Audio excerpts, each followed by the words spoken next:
Con el paso del tiempo, algunos objetos nos permiten reconstruir capítulos enteros de la historia. A su estudio e investigación se ha dedicado una rama de la ciencia cuyo objetivo es clarificar nuestro pasado. Sin embargo, algunos objetos parecen haber nacido más allá del concepto del tiempo, inmunes a los efectos de su transcurrir, indiferentes a los caprichos de la moda. Infrecuentes por aunar funcionalidad y belleza, son producto de la intuición y de la creatividad de mentes geniales. A esta categoría pertenece la protagonista de nuestro documental, nacida entre los escombros de una guerra y convertida en un mito intemporal.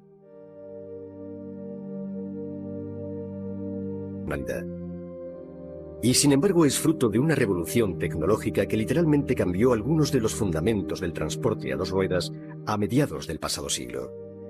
Fue creada por una de las empresas aeronáuticas más importantes de Italia y sobre todo es fruto del encuentro de dos grandes personalidades, un avispado hombre de negocios y un proyectista genial.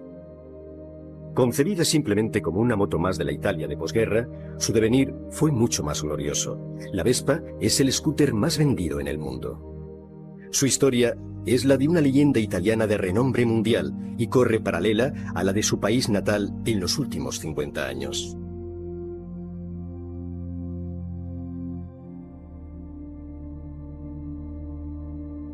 ...1946... Acabada la Segunda Guerra Mundial, Italia es un país destruido. Como en otras muchas naciones involucradas en el conflicto, sus ciudades han quedado reducidas a escombros. La contienda, con su fuerte demanda de recursos materiales y humanos, lo ha acaparado todo, dejando tras de sí una población estancada.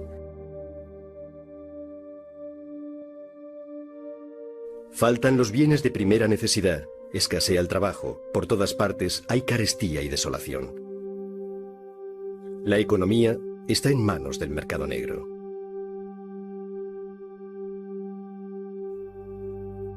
A muchos la guerra también les ha dejado sin casa, pero al menos ahora que la pesadilla de los ataques aéreos pertenece al pasado, la gente puede comenzar a pensar de nuevo en el futuro. Piedra sobre piedra, reconstruyen con sus manos y su esfuerzo la posibilidad de recuperar una vida digna.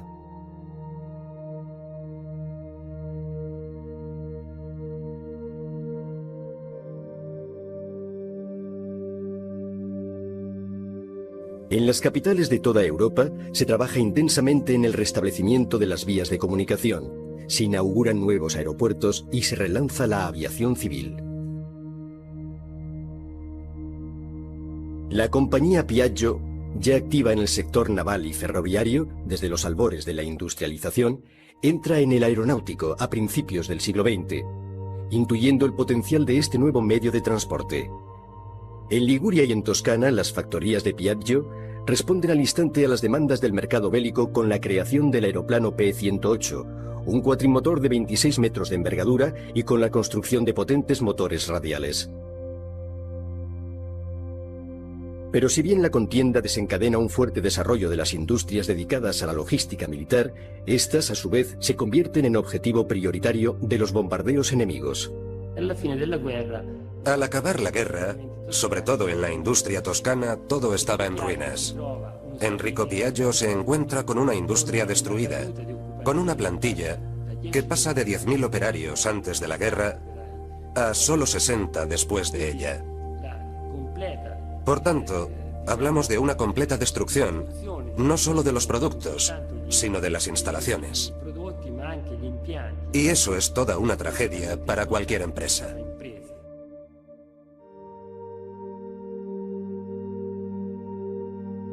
Al terminar la contienda, la mitad de las carreteras y puentes de Italia quedaron inservibles. El problema del transporte se convierte entonces en uno de los más urgentes a la hora de relanzar la economía, no solo a escala nacional, sino también a nivel local. Se restablecen las líneas de tranvía y los servicios públicos urbanos para que la gente pueda retomar sus trabajos. El sector industrial sufre una escasez total de materias primas.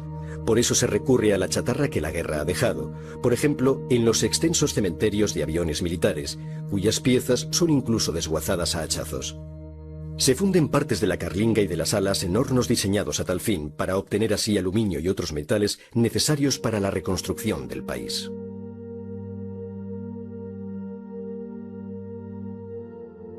Los países devastados por la guerra reciben ayudas procedentes de organismos internacionales y de Estados Unidos, quienes organizan para ello un convoy denominado el Tren de la Amistad, para proveer a la población europea con productos de primera necesidad.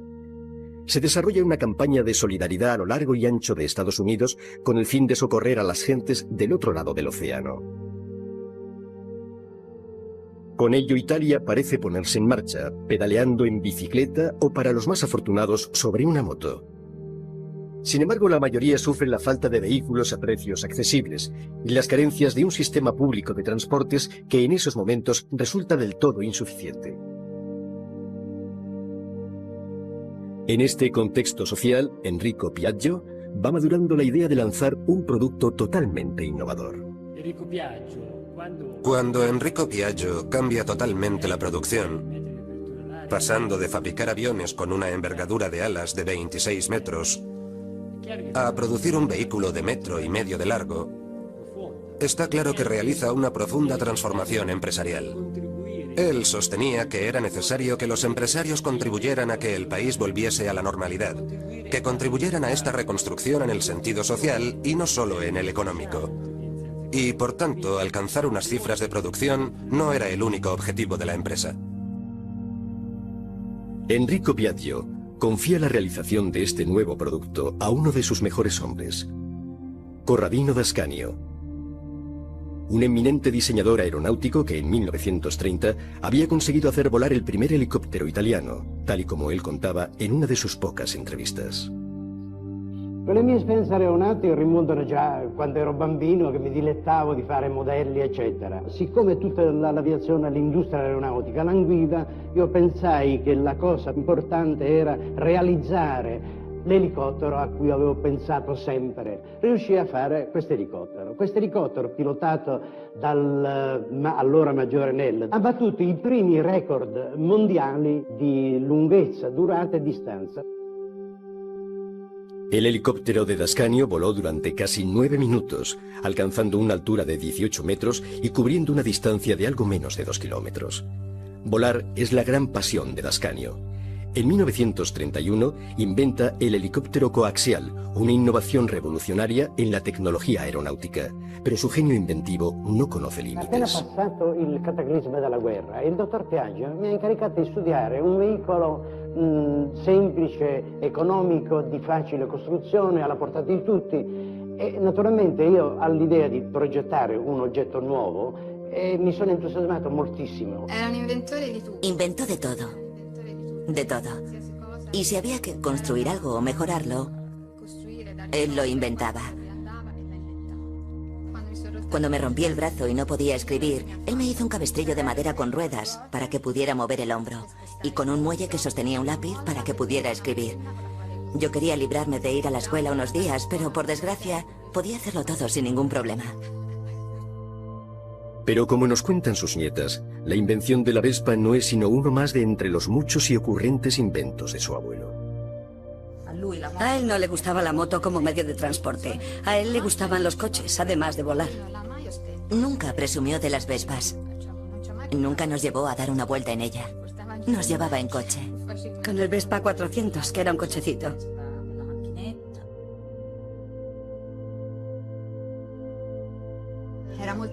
Era un hombre muy animado.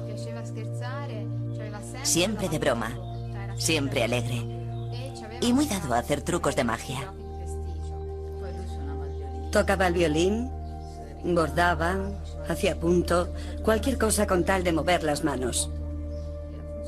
La funcionalidad era una de las cosas principales para él. Si había que resolver un problema, buscar una solución, la solución tenía que ser ante todo funcional y luego estética. Y de hecho, como él mismo contaba, el proyecto de la Vespa nació de la idea de hacer que una persona estuviera sentada más cómodamente en una moto. Ho messo un parafanco dal sedile che copre la ruota, ho disposto uno sterzo in corrispondenza della ruota anteriore, automaticamente la forma nasce. Altra particolarità nuova è stata quella di rendere queste ruote smontabili non come nelle normali motociclette che sono montate a forcella con un perno trasversale, così che in caso di foratura della gomma è necessario sfilare il perno e togliere la ruota e quindi smontare. Mentre qui si è realizzato un sistema analogo a quello che è usato ampiamente sui carrelli degli aeroplani, in cui la ruota è messa a sbalzo così che può essere agevolmente smontata analogamente a quello che si fa sull'automobile. La Vespa de Dascanio estuvo precedida en realidad por un curioso prototipo diseñado por el ingeniero Spolti, también empleado de la empresa Piaggio durante los últimos meses de la guerra. Los operarios que construyeron aquel aparato lo bautizaron jocosamente como Pato Donald. Enrico Piaggio queda impresionado ante la idea de aquella pequeña moto carenada, pero no le gusta el acabado y le pide al ingeniero Dascanio el desarrollo del proyecto. En poco tiempo, Corradino Dascanio diseña un vehículo de formas sencillas y redondeadas con unas características técnicas algo revolucionarias, no solo con respecto al modelo Pato Donald, sino también con respecto a todas las motos que se habían fabricado hasta entonces.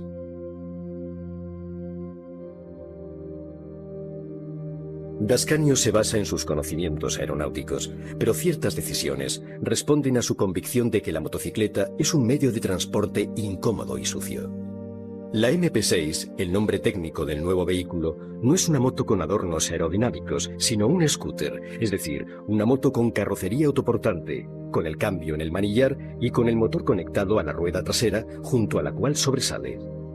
El proyecto convence plenamente a Enrico Piaggio. Cuando ve el primer modelo, tal vez inspirado por la forma o quizá por el zumbido de su motor, exclama: «Si parece una Vespa», de ahí el nombre de Vespa. El vehículo sale a la venta en abril de 1946.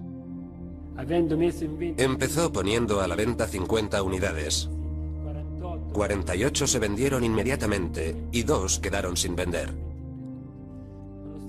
Pese a ello, decidió ordenar la producción de 2.500 unidades. Esto es una muestra de su audacia empresarial, que probablemente heredó de su padre. Y aunque aparentemente el mercado era poco propenso a aceptar un producto nuevo y revolucionario como la Vespa, el empresario creyó que el producto merecía ser ampliamente comercializado y decidió iniciar su producción en serie. La intuición de Enrico Piaggio se demostró acertada. En unos pocos meses, el pequeño scooter creado por la industria aeronáutica despegaba. Ya existían otras motos tipo scooter en países como Francia, Inglaterra o Estados Unidos, pero ninguna había conseguido ni por asomo el éxito de la Vespa. Las instalaciones de Pontedera, en la provincia de Pisa, trabajan a pleno rendimiento y en 1953 se fabrica la Vespa número 500.000. A los 3 años, en 1956, una década después de su invención, se celebra la salida de la Vespa número 1.000.000. Quizá estas cifras no resulten hoy tan impresionantes, pero entonces eran realmente unas cifras monstruosas. Y eran cifras logradas en Europa por un empresario que tenía una visión mundial del asunto. A principios de la década de los 50, Piaggio inicia la creación de franquicias para distribuir su producto de forma más extensa, llegando a otros países. Recuerdo que en el 61, cuando empecé a trabajar para Piaggio, la empresa ya tenía 6 divisiones en el extranjero y Europa había sido invadida por este producto inmediatamente.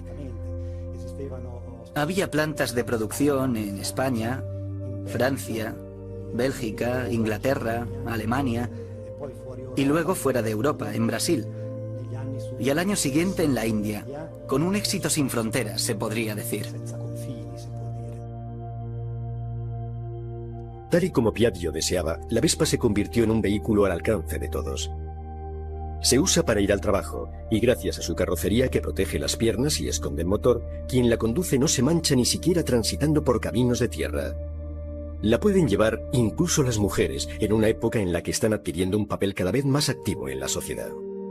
Pero también representa una nueva forma de evasión. en un mundo que finalmente ha dejado atrás la guerra. Con la Vespa es posible viajar los domingos a lugares de asueto y así desconectar de toda una semana de trabajo.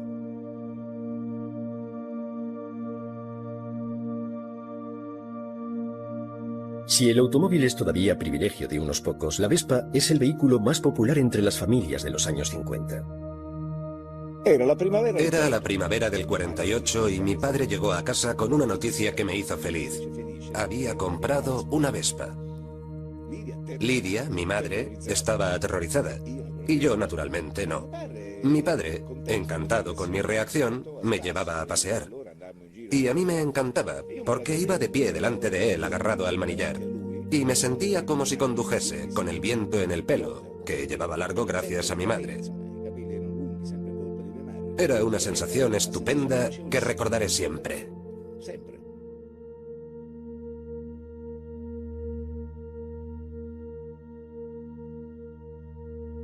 Ya desde los primeros años, el producto se adapta para responder a las diversas demandas del mercado y para combatir la fuerte competencia de la Lambretta, un scooter fabricado por la empresa Innocenti, situada a orillas del río Lambro.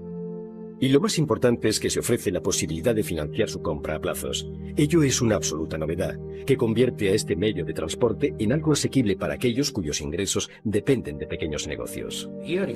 Recuerdo ver pasar a los hombres en Vespas con un remolque detrás. Vendían cosas que ya no existen, que pertenecían a una Italia remota, rural, casi pasoliniana. Por ejemplo, en esta región las ranas eran un manjar. Recuerdo a un hombre que las vendía. Pasaba vendiendo ranas y las llevaba en un remolque sujeto a su Vespa. La motocicleta de Piaggio se convierte rápidamente en un símbolo de libertad y entra en la vida de las personas sin distinción de clase o edad. Es también la protagonista de los cómics de Giacobetti, el famoso y entonces jovencísimo dibujante italiano. Pero su fama como producto del diseño italiano, reconocida y consolidada en la actualidad, proviene sobre todo del cine.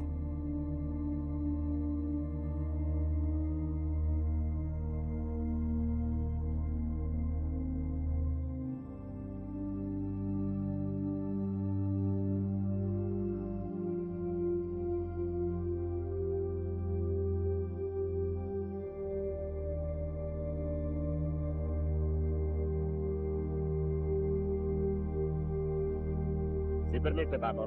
Venga, papà, facciamo play.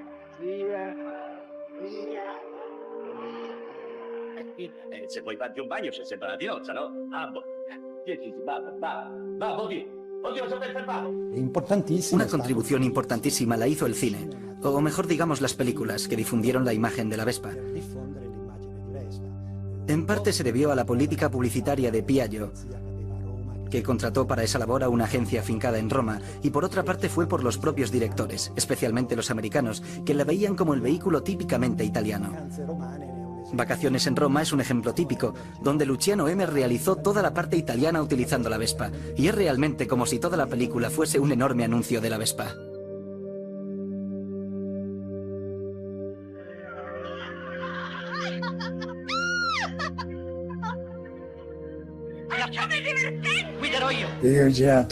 Rodé todos los exteriores de vacaciones en Roma con Audrey Hepburn y Gregory Peck. Según sus contratos, no podían montar en Vespa. Se suponía que la Vespa debía ir sobre un camión, pero les hice montar en ella y me arriesgué a que me demandaran. A finales de los años 50, la economía empieza a remontar. La posibilidad de comprar a plazos aporta a los hogares los elementos del nuevo bienestar. Son años de prosperidad, de conquista de nuevos derechos, de mejoras en el mundo laboral, lo cual da lugar a los primeros enfrentamientos enconados dentro de las fábricas. La década siguiente se iniciará con un punto de inflexión en las ventas de la Vespa, pues acaban de llegar al mercado unos insospechados competidores, los primeros utilitarios a 4 ruedas. Con la llegada del utilitario, prácticamente toda la clientela potencial de la Vespa pasó a ser la del auto. La Vespa seguía siendo importante para aquellos que no podían permitirse un coche, pero sus días estaban contados. Piaggio tomó la valerosa decisión de dirigirse a los jóvenes. Entonces, para rejuvenecer el producto, había que cambiar la estrategia de comunicación, claro. Pero también había que hacer algún cambio en el producto. El más importante, aunque ahora resulte raro, fue el que se hizo con el color. Hasta entonces las Vespas habían sido grises, gris verdoso, gris claro, gris más oscuro. Se había experimentado con todos los tonos posibles de gris. Piaggio tuvo el valor de empezar a hacerlas rojas, blancas, y obtuvo una respuesta inmediata por parte del público. El producto, de un modo efectivo, había cambiado de aspecto. Cambia el modo de presentar el producto, con la complicidad de la televisión que comienza a imponer su propio lenguaje. Se renuevan los modelos, incluso en las gamas más tradicionales y populares como la GS. Salen al mercado modelos más originales y atrevidos como la 90 Super Sprint, hoy una de las más codiciadas por los coleccionistas. En 1963 se fabrica la primera de 50 centímetros. Vespa 50. Senza targa, senza patente.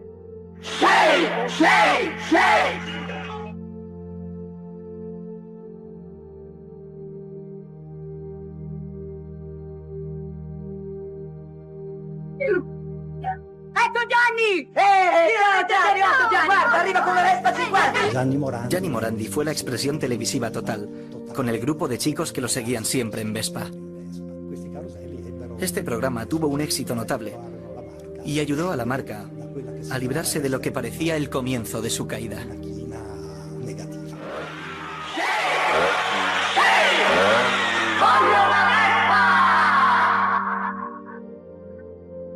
Con Vespa si può, perché si guida con gioia. È bella, è forte, è robusta. Ci porta sicuri su tutte le strade. Sì, con Vespa si può. Piaggio cuida mucho la faceta publicitaria.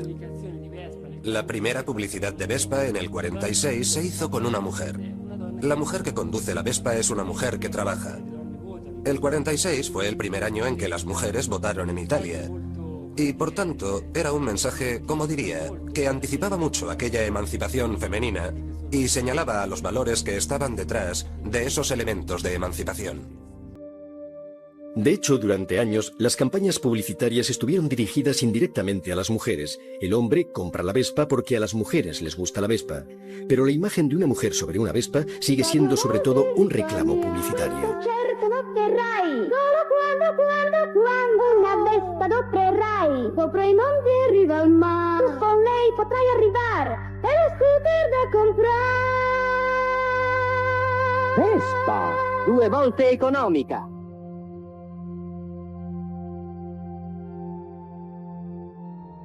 Entonces llega 1968 y todo cambia. Se persiguen nuevos valores, hay un rechazo acentuado del pasado. Es una revolución social instigada por la propia juventud. A la Vespa, que entonces ya llevaba en escena 20 años, podría avecinársele una crisis fatal. Fue un momento en el que al hacer la publicidad no era fácil identificar los filones a explotar para dar credibilidad al mensaje ante cualquier tipo de público. Y aquí debo decir que la agencia publicitaria de aquel momento, la líder, tuvo un gran golpe de imaginación, digámoslo así, con aquella campaña publicitaria "Quien Vespa come manzanas". Ci risiamo.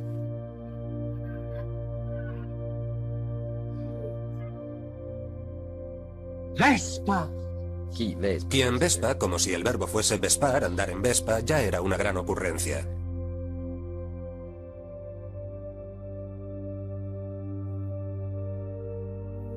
Y como se trataba de la imagen de una manzana mordida, en referencia al pecado original, a la tentación de Eva, sin obviedad, con esa pequeña alusión sexual se refería al sentimiento de independencia y al anticonformismo.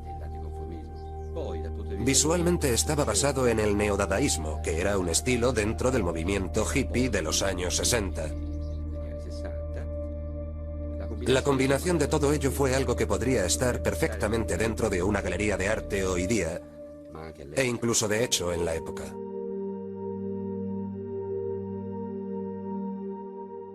Y es que la Vespa, además de no quedarse trasnochada, mantiene una línea inconfundible, diseñada en la ya temporalmente alejada posguerra, y se convierte en un objeto de culto que se presta a las más diversas interpretaciones estéticas. Es la exaltación de un diseño tan moderno que ya había estimulado la creatividad de dibujantes y publicistas de finales de los 40 y que hoy sigue inspirando la expresión artística.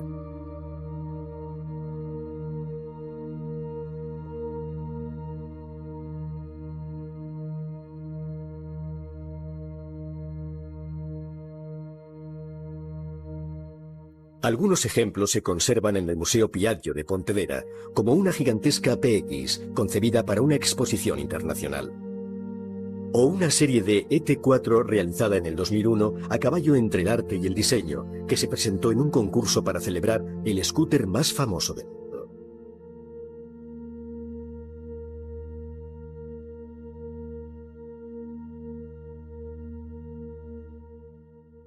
Uno de los artistas legendarios de la Vespa nos explica la particularidad de esta forma legendaria. Aquí la forma nace del uso del motor y de haber pensado meter al hombre sentado sobre el motor. Que el motor fuese una continuación del hombre, como un centauro. Si nos fijamos en un aparcamiento de motos, con Suzukis, Hondas, modelos orientales y las Vespas, veremos que reflejan sus respectivas culturas formales. Los faros son rasgados, como los ojos orientales, y sin embargo en la Vespa son redondos. Aquellas pertenecen a la cultura samurái, y estas pertenecen a la cultura griega, a la cultura clásica. Modificando la forma de la clásica PX y jugando con la transparencia del alabastro, Raffaelli realiza en el 2003 su Vespa mitológica. El asiento es de alabastro y está esculpido como si fuera de verdad, o sea, situado sobre la parte trasera.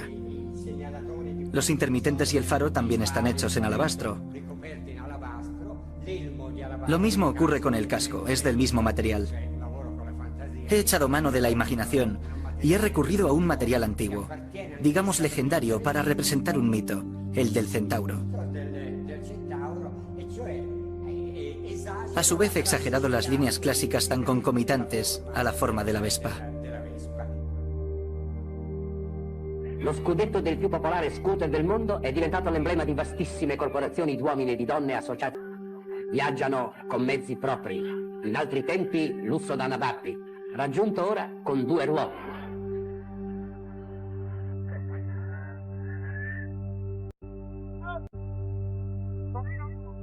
Una de las características que acompañaron a la Vespa desde el principio fue su poder de convocatoria. Para todos, esta moto era un símbolo de libertad y de evasión, en una época en la que era el único medio de transporte que permitía cubrir distancias largas en un país que se estaba recuperando de los desastres de la guerra.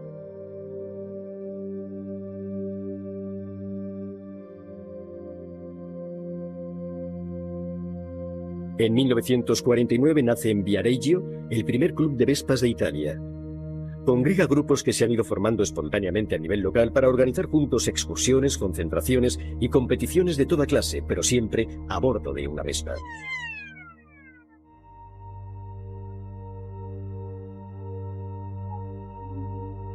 Con los años se ha mantenido intacta esta tendencia de los amantes de la Vespa a asociarse y compartir su pasión común, y continúa siendo un reclamo para sus aficionados, que vienen desde todos los rincones del planeta a sumarse a estos encuentros. Es el caso de Eurovespa, la concentración más famosa en Europa. Eurovespa comenzó en 1955 en San Remo. Es una cita a la que acude gente de las principales capitales europeas y se celebra siempre en el mismo sitio, en su única sede. La Europa de la Vespa nació antes que la Europa política. En Eurovespa, la pasión por este scooter se manifiesta de formas diferentes y allí se encuentran en torno al mismo objeto de deseo las personas más diversas.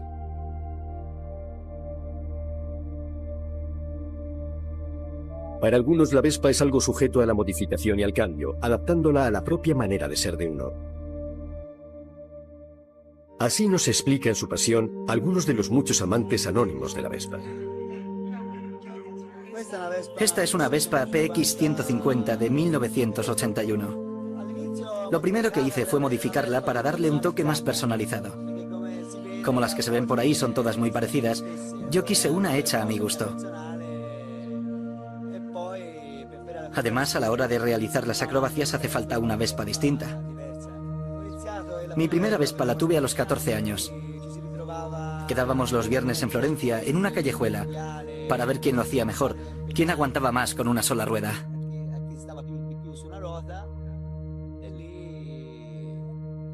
Y bueno, dedicaba mucho tiempo a practicar por mi cuenta. Y por eso siempre ganaba yo. Pero hay también aficionados veteranos que aún conservan la moto de su adolescencia con el mismo cariño con el que rememoran los recuerdos de aquella edad, como por ejemplo la señora Charrier. Cuando era adolescente, claro que tenía un scooter, una Vespa. Yo vivía en las montañas y para costearme la gasolina iba a coger caracoles los días de lluvia. A los 18 años vendí el scooter y me compré el utilitario Vespa 400. Yo vivía en la Alta Saboya y era la primera vez que veían un modelo así. Fue todo un acontecimiento. Todos querían subir a mi minúsculo automóvil. Y además, gracias a eso conocí a mi marido. 50 años después, el matrimonio Charrier sigue compartiendo esta pasión. Juntos recorren Europa para encontrarse con otros amantes de las Vespas y disfrutar de este ambiente festivo.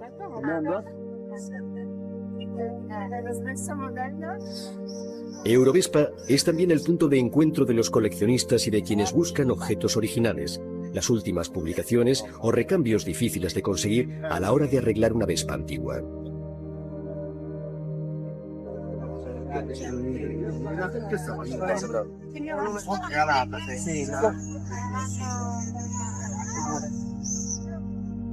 Precisamente algunas personas se dedican a recuperar partes en desuso y descatalogadas por la Piaggio y han comenzado a vender piezas de recambio originales para satisfacer las exigencias y caprichos de coleccionistas de cualquier parte del mundo. Los italianos prefieren las Vespas originales, sin adulterar, sin nada más. Las quieren tal y como son en realidad, mientras que en el extranjero optan por modificarlas, por cambiar su aspecto. Los alemanes están como una cabra, hacen auténticas locuras. Les da por quitar la carrocería, han construido incluso una Vespa con motor de hidrógeno. Vamos, algo que puede explotar como una bomba atómica.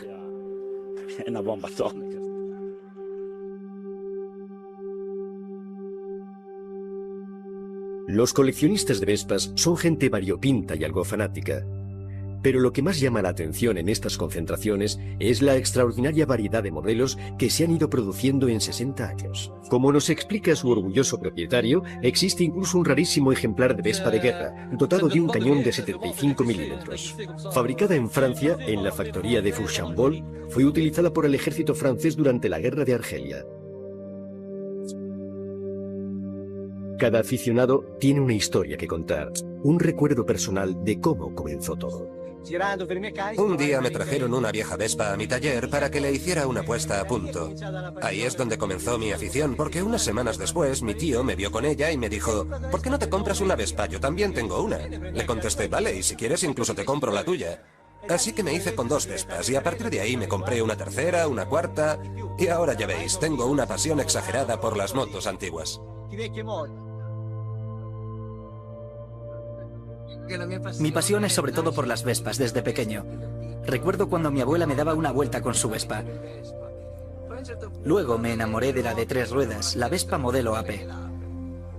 Y es un pequeño sueño que pude cumplir el año pasado.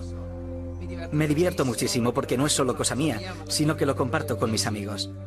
Vamos a muchos encuentros de Vespas AP que se llaman precisamente aperitivos. Nos divertimos bastante. Brigitte Bardot viajó en esta moto. Mientras rodaba una película en Capri, se vio asediada por los fotógrafos, que en aquel entonces ya se llamaban paparazzi. En un momento determinado consiguió salir montada en esta moto y escapar de los fotógrafos. El conductor de la misma, su taxista particular, la llevó hasta su casa dejándola en el garaje. Y de ahí se fue a otra parte. Hace 7 años tuve la oportunidad de ponerme en contacto con la actriz francesa, mandándole la información que atestiguaba este hecho. Le gustó tanto que me respondió felicitándome por ello y diciéndome que vendría a San Marino exclusivamente para revivir esa anécdota de su juventud.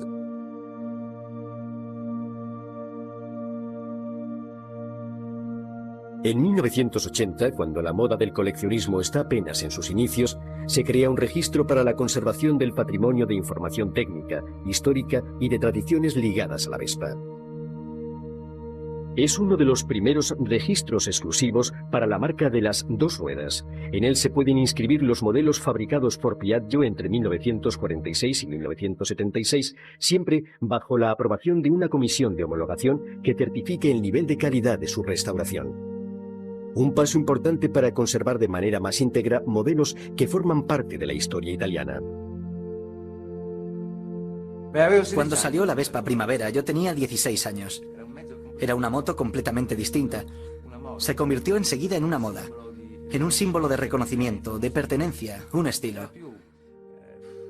No era tan pesada, tan culona como los modelos anteriores. Parecía más bien esbelta, una chica atractiva. Durante varios años organizamos en Turín carreras de Vespas Primavera. Tenían lugar en un viejo circuito de karts y aplicábamos las normas de las 24 horas de Le Mans, que para nosotros era francamente una prueba mítica. Los equipos los componían 2 personas. Se hacían paradas para la carga de gasolina y para el cambio de pilotos. No se permitían motores trucados. Era incluso peligroso, como alguno aún recordará.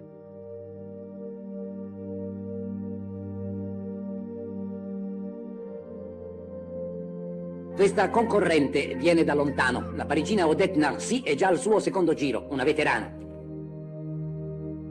Es otra de las características excepcionales de este vehículo. A pesar de ser diseñado para un uso familiar, seguro y alejado de la competición, no tarda en protagonizar competiciones internacionales. Sus primeros pilotos eran jóvenes entusiastas, deseosos únicamente de correr, como Giuseppe Cau, uno de los mayores protagonistas de aquella época de carreras. Empecé a correr en el 46, en la carrera de Roma-Ostia, en la de Monte Mario, de Rocca di Papa, de la Merluccia, del circuito de Caracalla. Gané en todas ellas. Era un chavalillo, pesaba 42 kilos. Un día, Enrico Piaggio se enteró de todas estas victorias y dijo: hay que mandar a este chico a Pontedera para que se ejercite con motos de carreras. Él me consideraba un buen piloto, así que en 1948 me trasladé a aquella localidad. La experiencia en carreras se traducía luego en mejoras fundamentales en la fabricación de modelos. Los pilotos de Pontedera eran a su vez los mejores experimentadores de la empresa Piaggio. Durante las pruebas solíamos caer enfermos. Sinusitis, dolor de garganta, anginas, etc. Por eso se me ocurrió esa máscara que no se empañaba y que estaba hecha incluso con partes de la Vespa. El aire entraba y circulaba por los lados, de modo que no se producía vaho. Cuando Dascanio vio el artilugio en cuestión, me dijo: ¿por qué no lo patentas? Contesté: ingeniero, es solo una idea. Pero hombre, basta con la idea, me dijo. En aquella época nace también el equipo acrobático de la Piaggio, del cual forma parte naturalmente Giuseppe Cau, ágil y de poco peso. Empezamos a hacer exhibiciones acrobáticas, recorrimos toda Europa. Yo me sentaba en la parte delantera con los brazos extendidos, así, yo siempre delante. El resto iban alineados detrás de mí y otros 2 o 3 en perpendicular. Ecco l'emblema della motorizzazione, avanzare anche quando si retrocede. Ecco una soluzione per le domeniche al mare con famiglia numerosa. Sfruttano al massimo la portata della macchina. Ma che sagoma di incontro, sono i volontari della contravvenzione.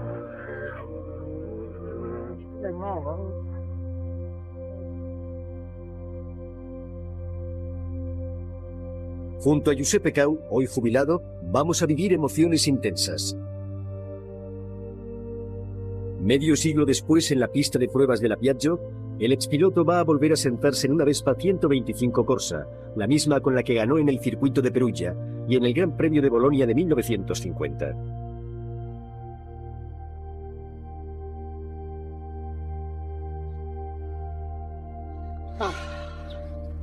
¡Qué alegría! 56 años después, de nuevo montado en esta moto. Ha sido algo precioso, realmente bonito.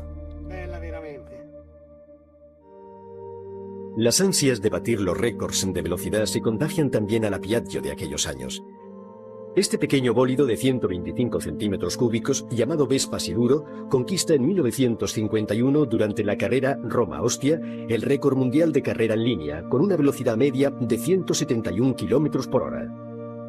Un año antes, otro bólido Piaggio, con carenado de metal y de la misma cilindrada, había conquistado 17 récords mundiales en el circuito de Montlhéry.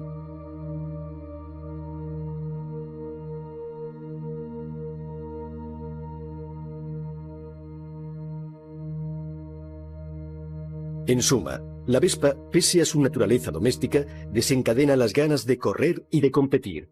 Pero no solo eso, se puede afirmar que también es un derroche de fantasía y un deseo de llevar a cabo empresas singulares, de hacerse notar. Ya desde los primeros años se prodigan diversos eventos multitudinarios, desfiles, gincanas, récords extravagantes. Un estudiante francés consigue atravesar el Canal de la Mancha desde Calais a Dover montado en una Vespa. En España se bate el récord de mayor carga, 19 personas y un perro.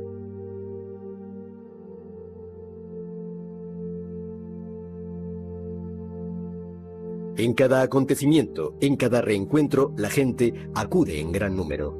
La Vespa forma ya parte de la vida social y hace evidente su gran capacidad de convocatoria.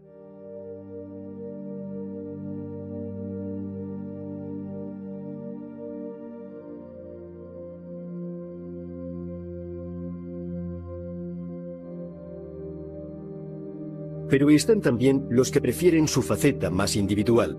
Para ellos, la Vespa es una fiel compañera con la que alcanzar en solitario metas lejanas, cubrir itinerarios extremos, marcando las etapas recorridas sobre el propio vehículo como se hace en los mapas.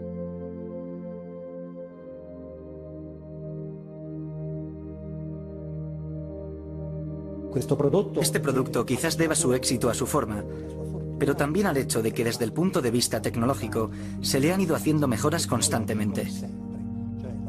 La Vespa parece ser siempre la misma, pero un modelo de 1946 no tiene nada que ver con uno fabricado en 1970. Recuerdo que hicimos un estudio con el departamento de proyectos para descubrir si quedaba alguna cosa en común, y efectivamente vimos que sí. Se trataba de la llave que bloqueaba la dirección a la altura del eje del motor. Un trozo de metal de unos pocos milímetros al que llamamos la semilla de la Vespa. Era para darle una continuidad a este producto, que ya la tenía a nivel de la forma, pero que en el plano técnico estaba en constante desarrollo.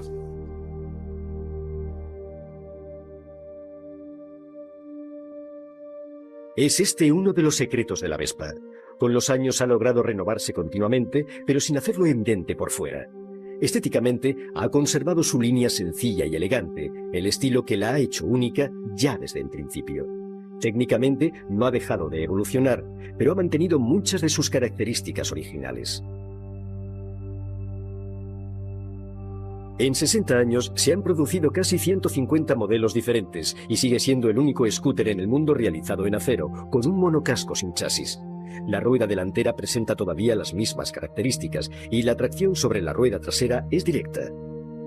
La posición del conductor sobre una Vespa sigue siendo más ergonómica que sobre cualquier otra moto tipo scooter.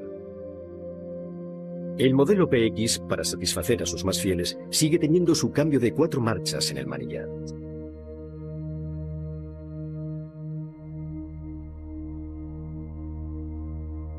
Hoy día Piaggio cotiza en bolsa, y las ventas de los nuevos modelos están en las cotas más altas en la historia de la compañía.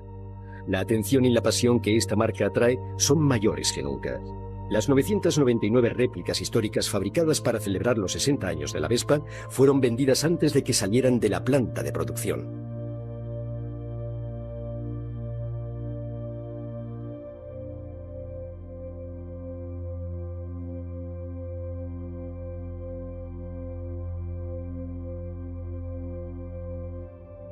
Para conservar este extraordinario patrimonio se creó el Museo Piaggio, junto a la factoría de Pontedera.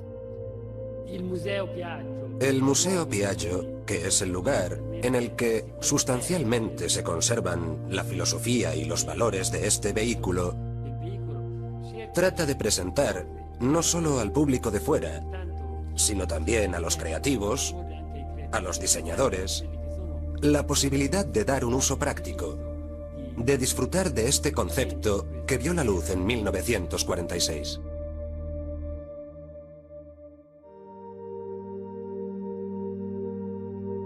La clave del éxito de la Vespa radica en el ocurrente ingenio de quienes la diseñaron y en la capacidad emprendedora de los que la divulgaron por el mundo. Pero también en quienes han continuado fabricándola sin perder su esencia y sin traicionar sus valores originales. La historia de la Vespa es la historia de un mito que nació pensando en el futuro y que ha llegado a ser objeto de colección sin pasar nunca de moda, siendo un objeto de deseo en el presente.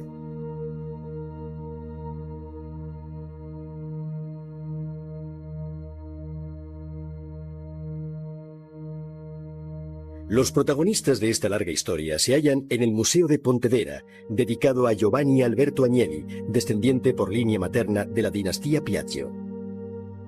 Él fue el primero en comprender la valía de este patrimonio y la importancia de su conservación. Un patrimonio italiano que ha gozado de la aceptación mundial. La Vespa ha hecho historia porque no ha colonizado otros países. El Forte era ideal para países que no tenían el nivel económico de Estados Unidos, porque era más familiar, más accesible.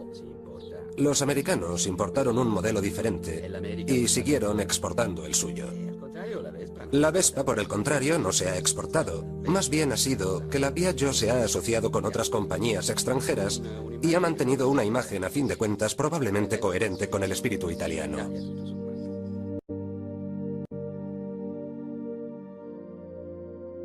Esta es una Vespa, segura, veloz, potente, divertida de manejar. En el llano se desliza suavemente, pero su nervio lo demuestra todo en su impulsivo arranque.